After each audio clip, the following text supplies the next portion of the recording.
Praise the Lord. கர்த்தருடைய நாமத்தை மகிமைப்படுத்துவோம். 4வது மாதத்திற்காக கர்த்தரை துதிப்போம்.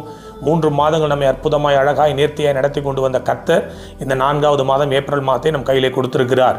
இந்த மாதத்திற்கான ஒரு ரேம வாக்குத்தத்தம் என்னவென்றால், யோசுவா 1ஆம் அதிகாரம் 11ஆம் வசனத்தினுடைய பிற்பகுதி, இன்னும் 3 நாளைக்குள்ளே இந்த யோர்தானை கடந்து போவீர்கள். ஆமென்.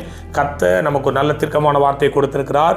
3 நாளைக்குள்ளே யோர்தானை கடந்து போகிறோம். யோர்தான் என்பது தடை, யோர்தான் என்பது தவிப்பு, யோர்தான் என்பது பயம், யோர்தான் என்பது இருள் சூழ்ந்த நேரம், யோர்தான் என்பது நம்முடைய தரிசனத்தை தடை பண்ணுகிற ஒரு விதமான கேரக்டர்.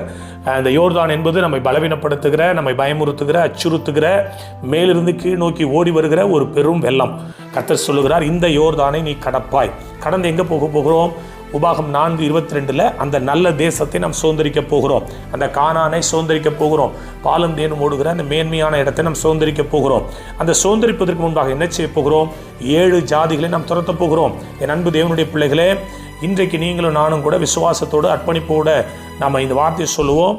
யோசுவா 24:11 ஆனாலும் அவர்களை நான் உன் கையில் ஒப்பு கொடுத்தேன்.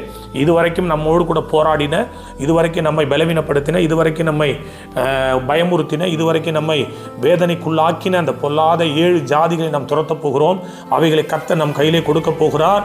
அதனால தான் சொல்லுகிறார், நீ யோர்தானை கடந்தால்தான் இவையெல்லாம் நீ பார்க்க முடியும். அந்த நல்ல பங்கை நீ பெற்றுக்கொள்ள முடியும். அந்த நல்ல ஆசீர்வாதத்தை பெற்றுக்கொள்ள முடியும். 3 மாதங்கள் ஒருவேளை நம்மை பயமுறுத்தி கொண்டிருந்த காரியங்களை நினைத்து நீங்கள் இன்னும் கலங்கி கொண்டிருக்கிறீர்களா? உங்களை பார்த்து ஒரு தேவ மனுஷனா நான் உங்களுக்கு சொல்கிறேன், ஒரு ப்ரொஃபட்டிக்கலாக சொல்கிறேன், நீங்கள் யோர்தானை கடப்பீர்கள், கானானை சுதந்திரிப்பீர்கள். உங்களுக்கு எதிராக வந்த 7 விதமான பெருத்த ஜாதிகளை துரத்தி மகிமை மாட்சிமையுமான ஒரு நல்ல ஒரு இளைப்பாறுதலான ஒரு வாழ்க்கைக்குள்ளாய் நீங்கள் இருப்பீர்கள். இந்த 4வது மாதம் கர்த்தர் நமக்கு கொடுத்திருக்கிற ஒரு மேன்மையான ஆசீர்வாதமான நல்ல பங்கு நிறைந்த ஒரு மாதம். இந்த மாதத்தை நாம் சுதந்திரிப்போம்.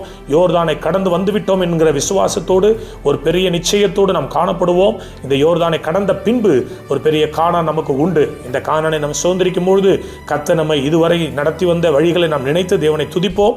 இளைப்பாறுதலை கர்த்தர் நமக்கு கட்டளையிடுவார். நமக்கு முன்னின்ற அத்தனை ஜாதிகளையும் கர்த்தர் நம் கையில கொடுத்திருப்பது அதிக நிச்சயம். விசுவாசத்தோடு ஆமென் சொல்லுங்க. கர்த்தருடைய நாமத்தை மகிமைப்படுத்துங்க. ஏப்ரல் மாதத்தை சுதந்திரிப்போம். தேவனுடைய நாமத்தை மகிமைப்படுத்துவோம். God bless you all.